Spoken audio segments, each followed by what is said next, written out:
अस्सलाम वालेकुम dear students. तो आज हम पढ़ेंगे फेरेसिंग। फेरेसिंग का मतलब होता है दो अल्फाजों को आपस में मिलाना। Ease and aid rapid writing, जैसे हम मिला कर लिखें तो हमारी स्पीड बढ़े। शॉर्ट एंड वर्ड्स में एफ एन बी ज्वाइंट, तो शॉर्ट एंड के जो अक्सर अल्फाज हैं वो मिलाए गए हैं। जैसे हमने पढ़ा टू पढ़ा, डू पढ़ा, तो टू डू हम साथ में भी लिख सकते हैं, जैसे टू डू, यानी हमारी स्पीड बढ़ेगी इसमें।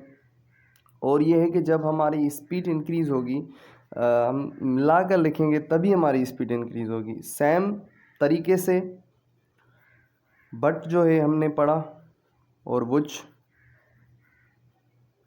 तो क्या करेंगे, बट को अपनी पोजीशन पे रखेंगे जहाँ पे था, वुच को नीचे लेकर आएंगे, बट वुच, तो ये बट वुच बन गया। इसी तरीके से जब हम फेरेसिंग बनाते हैं तो दो अल्फाज मिलाते हैं और जो पहले अल्फाज की जो पोजीशन होती है वो सेम तरीके से ही रहेगा। जैसे टू है तो टू पहले भी सेकंड पोजीशन पे था, अब भी सेकंड पोजीशन पे है, उसके बाद जो अल्फाज आ रहा है वो नीचे आ जाएगा। जैसे बट है वो पहले सेकंड पोजीशन पे था, जैसे हमने यहाँ पे पढ़ा हुआ है सेकंड पोजीशन पे, ठीक है ना, बट को पढ़ा हुआ है सेकंड पोजीशन पे। तो इसी तरीके से वुच जो है नीचे आ गया, ठीक है। उसके बाद हम पढ़ेंगे a small tick at the end of the word represent the, यानी एक स्मॉल टिक निकालेंगे, टिक पढ़ेंगे जो कि द को जाहिर करेगी। अभी हमने शॉर्ट फॉर्म में पढ़ा था पहले कि भाई द जो है वो हमने डॉट में पढ़ा है। तो ये दो इस्तेमाल हैं द के। कैसे दो इस्तेमाल हैं?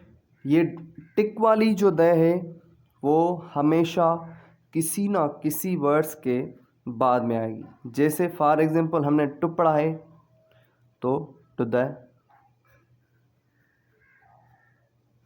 बी पढ़ा है बी द, जैसे हमने पढ़ा है डू, डू द,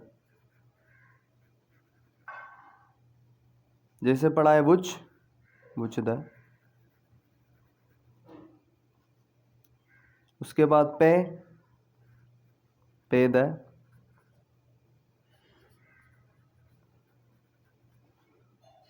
पेड पढ़ा है पेड द। इसी तरीके से हम जो है अल्फाजों को मिलाएंगे, ठीक है। और वो जो है डॉट वाली द जो है उसका यूजेज ये है कि किसी ना किसी अल्फाज के पहले आती है। जैसे फॉर एग्जांपल द पेड, ठीक है, द पेज, और पेज के बाद आएगी तो पेज द या पेड द, ऐसे निकाली जाएगी। ये हैं दो इस्तेमाल शॉर्ट एंड में द के। अस्सलाम वालेकुम वीवर्स, तो मैं हूं आपका अपना राजा कलड़ो और आप देख रहे हैं डान कमर्शियल इंस्टीट्यूट चैनल। और आज हम पढ़ेंगे पंचुएशन। पंचुएशंस मींस निशानियां। शॉर्ट एंड में भी निशानियां हैं अलग अलग तरीके से।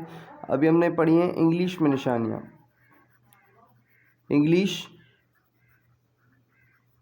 Short hand. अभी हम डिफरेंसेस जानेंगे कि जो साइंस होती हैं, जो निशानियां होती हैं, वो हम इंग्लिश में कैसे पढ़ते हैं और शॉर्ट हैंड में कैसे पढ़ते हैं।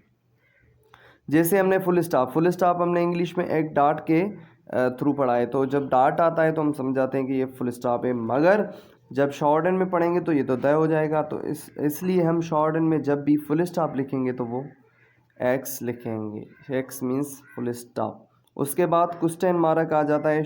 इंग्लिश में हम ऐसे पढ़ते हैं, बट शॉर्ट हैंड में जब भी आएगा तो ऐसे लिखा जाएगा। एक्सक्लेमेशन ऐसे लिखते हैं, ठीक है। तो शॉर्ट हैंड में जब भी हम लिखेंगे एक्सक्लेमेशन तो इस तरीके से लिखेंगे, ठीक है। उसके बाद हैफन बराबर की निशानी जो है लाइन पे, और शॉर्ट हैंड में लाइन के ऊपर लिखी जाती है। इसी तरीके से डैश ऐसे हम लिखते हैं, शॉर्ट हैंड में डैश इस तरीके से लिखा जाता है। पैरेंथेसिस हैफन ऐसे लिखते हैं, बट शॉर्ट हैंड में पैरेंथेसिस ऐसे लिखा जाता है। और उसके बाद other signs are written as in long, जैसे दूसरी निशानियां हैं तो वो सेम रहेंगी, ठीक है, जैसे कामा हो गया और उसके अलावा और दूसरी निशानियां जो भी हैं, ठीक है, सिर्फ ये चेंज की गई हैं, जैसे फुल स्टॉप हो गया, क्वेश्चन मार्क हो गई, exclamation, hyphen, dash and parenthesis. Thank you, बड़ी मेहरबानी।